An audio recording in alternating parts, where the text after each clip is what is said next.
I want to ask you about something else that happened today, David Jolly. Here's Mike Pence actually shocking the you-know-what out of me. It should come as no surprise that I will not be endorsing Donald Trump this year.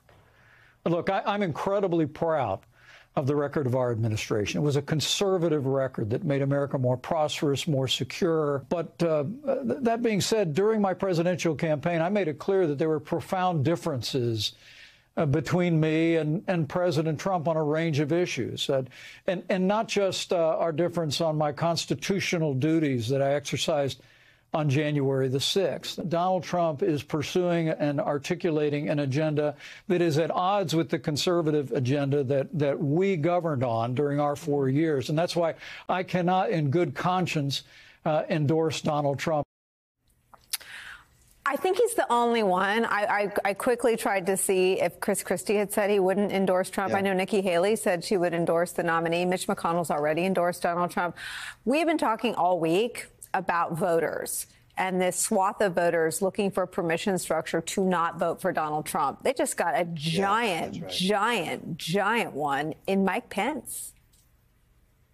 A giant one. And I think questions then about what does Mike Pence do next? Look, I think Mike Pence, good for him for stepping out and at least saying he won't endorse. But to suggest that somehow the second Donald Trump administration would be different from the first is a bit of make-believe. It would be exactly what the first administration was and the administration that Mike Pence himself enabled. But set that aside for a moment. I think what does Mike Pence do next? Because I kind of see all of this as almost three lanes, if you will. You have the Lindsey Graham lane, who says, OK, I got beat, so I'm going to faceplant in front of Donald Trump and give him my own fealty. Throw Elise Stefanik, Tim Scott, all of the other leading Republicans in front of that, even Mitch McConnell, who says, I'll support the nominee.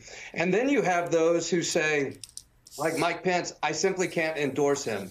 Does that become kind of the Mike Pence, Jeb Bush lane where they stay out of politics? And at least in that sense, they made their peace, they stepped out, but they're not too cute by half. And then the third is those who stay in the arena to continue to say, I'm against Donald Trump, but fail to go all the way to say, so the way we stop him is to vote for Joe Biden.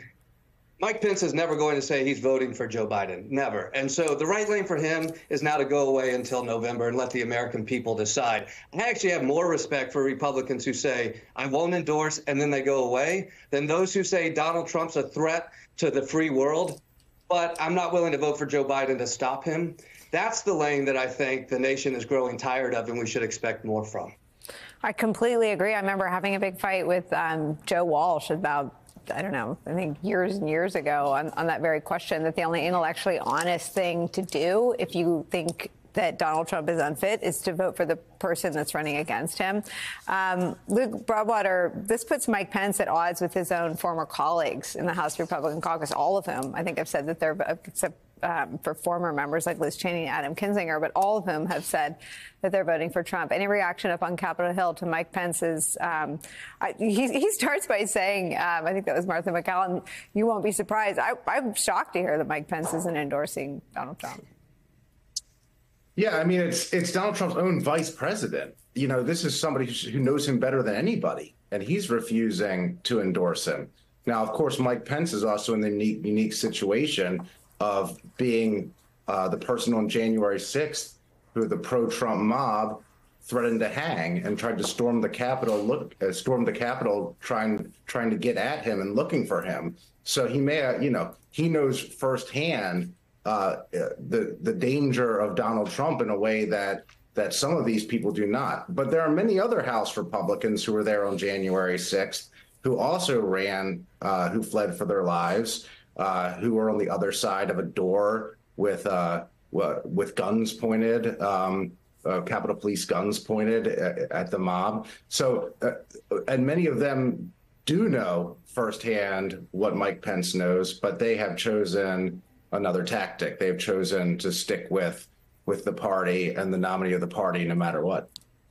It's really stunning. You're right. There's no difference between what they saw and experienced that day. Although Pence running with his family down the stairs was a uniquely haunting image.